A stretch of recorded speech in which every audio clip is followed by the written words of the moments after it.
অনেকেই দেখলাম যে এই মিশ্রণটাকে অনেক প্রাধান্য দিচ্ছে, যে এভাবে তৈরি করলে নাকি মোটামুটি পোকার আক্রমণ থেকে সবজি গাছকে বাঁচানো যায়। তো আমিও চেষ্টা করলাম। এই মিশ্রণটাতে মূলত হচ্ছে গিয়ে ডিটারজেন্ট পাউডার, তারপর নিম পাতার নির্যাস, আর হচ্ছে মরিচের গুঁড়া। তো আমিও প্রয়োগ করে দেখি আসলে এটা কেমন কার্যকর।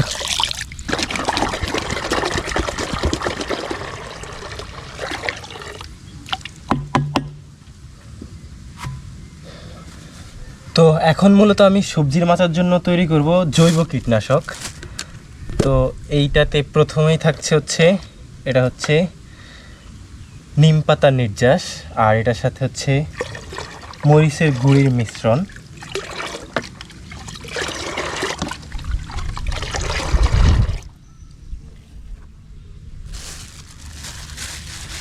আর এই জায়গায় আছে মূলত ডিটারজেন্ট পাউডার।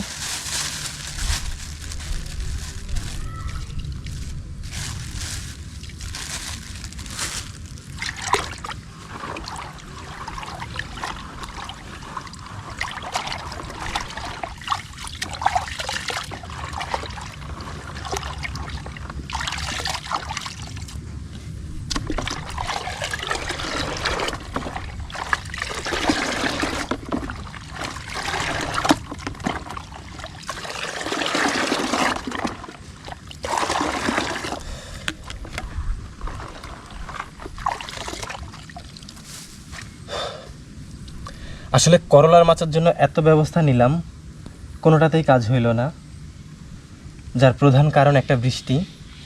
তারপর এখন শেষ ভাবতেছি যে জৈব কীটনাশক তৈরি করে প্রয়োগ করে দেখি যে কেমন কাজ করে।